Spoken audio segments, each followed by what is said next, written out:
नेता हो या फिर अभिनेता, जब जांच एजेंसियों का डंडा चलता है तो अच्छों की हेकड़ी निकल जाती है। पिछले कुछ दिनों से लगातार जांच एजेंसियों का ताबड़तोड़ एक्शन देखने को मिल रहा है।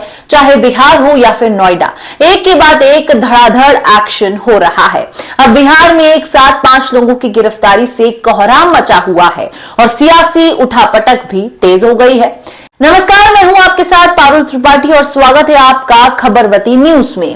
आज आपको ईडी के ताबड़तोड़ एक्शन के बारे में बताएंगे जो सियासी तौर पर भी काफी अहम है।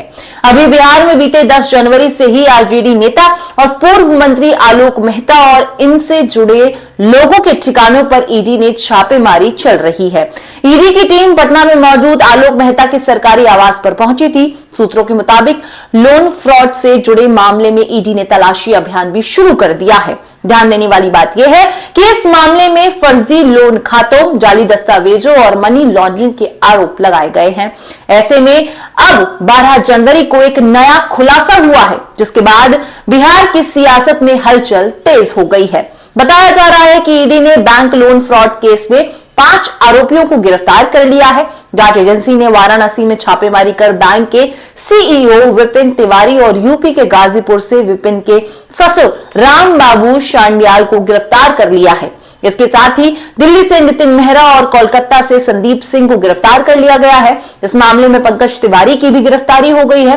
नितिन मेहरा, रामबाबू और पंकज को एजेंसी ने ईडी की कोर्ट में पेश किया, जहां से तीनों को न्यायिक हिरासत में भेज दिया गया है। 85 करोड़ के लोन फ्रॉड का मामला। मिली जानकारी के मुताबिक पटना जोनल ऑफिस का परिवर्तन निदेशालय की टीम के 85 करोड़ रुपए के लोन फ्रॉड के मामले में बिहार, पश्चिम बंगाल, उत्तर प्रदेश और दिल्ली के लगभग 18 स्थानों पर छापेमारी की है, जिसमें बैंक के तत्कालीन सीईओ, चेयरमैन, अन्य कर्मचारियों और कुछ लाभार्थियों के ठिकाने शामिल हैं। बता दें, यह मामला वैशाली शहर विकासी सरकारी बैंक लिमिटेड के में 85 करोड़ रुपए के लोन फ्रॉड केस से जुड़ा हुआ है। धोखाधड़ी के इस मामले में आरजेडी विधायक आलोक मेहता के यहां भी छापेमारी की गई थी। आरोप था कि लगभग 400 फर्जी लोन खातों को खोलकर नकली और जाली वेयरहाउस और एलआईसी रिटाइट्स के आधार पर फंड का फर्जी तरीके से बांटने का काम किया गया। ध्यान देने वाली बात यह है कि आलोक मेहता की व्यावसायिक इकाइयों की इस फ्रॉड में शामिल होने का खुलासा हुआ है। उनके ठिकानों पर अभी भी तलाशी ली जा रही है।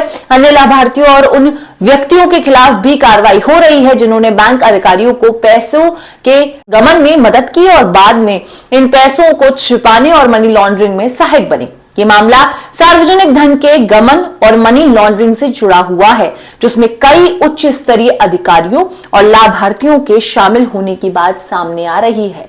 आलोक मेहता पर आरोप है कि उन्होंने न केवल बैंक अधिकारियों की मदद की, बल्कि सार्वजनिक धन की हेराफेरी और मनी लॉन्ड्रिंग में भी भूमिका निभाई। सभी संबंधित व्यक्तियों और उनके व्यवसायी साझेदारों पर शिकंजा कसा जा रहा है। इस मामले में अन्य बड़े नाम भी सामने आने की उम्मीद है।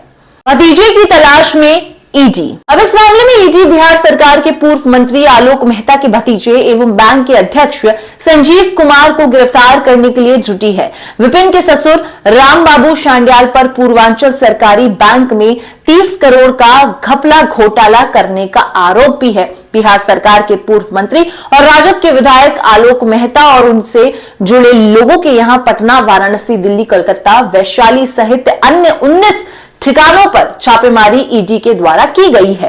हाजीपुर में बैंक में 8 घंटे तक छापेमारी के बाद कई कागजात को अपने साथ ईडी की टीम ले गई थी। राजद विधायक आलोक मेहता के पटना और अन्य स्थानों के ठिकानों से करीब 2 दर्जन जमीन के डीडी, 1 दर्जन पासबुक, कोल्ड स्टोरेज और वेयर हाउस के कागजात मिले हैं। बैंक की स्थापना 35 साल पहले पूर्व मंत्री के पिता ने हाजीपुर में की थी। मिली जानकारी के मुताबिक पूर्व मंत्री के खिलाफ ईडी के द्वारा सबूत इकट्ठा किया जा रहा है। इसके बाद ईडी नोटिस कर पूर्व मंत्री को पूछताछ के लिए बुला सकती है। वो कहते हैं ना कि कानून के हाथ बहुत लंबे होते हैं और वो एक ना एक दिन भ्रष्टाचारी और अपराधी के गिरबान तक पहुंच ही जाती है। यानी कुल मिलाकर ईडी का ताबड़तोड़ एक्शन अलग अलग जगहों पर देखने को मिल रहा है, जिससे भ्रष्टाचारियों से लेकर नेताओं में हड़कंप मचा हुआ है। आपको आज की स्टोरी कैसी लगी कमेंट सेक्शन पर जरूर बताइएगा। इस खबर में बस इतना ही। अगर वीडियो पसंद आई है तो प्लीज चैनल को सब्सक्राइब कीजिए, वीडियो को लाइक कीजिए, शेयर कीजिए। कमेंट में हमें बताइए कि इस तरह की और खबरें आप देखने चाहते हैं और ऐसे ही खबरवती को ढेर सारा प्यार देते रहिए। शुक्रिया।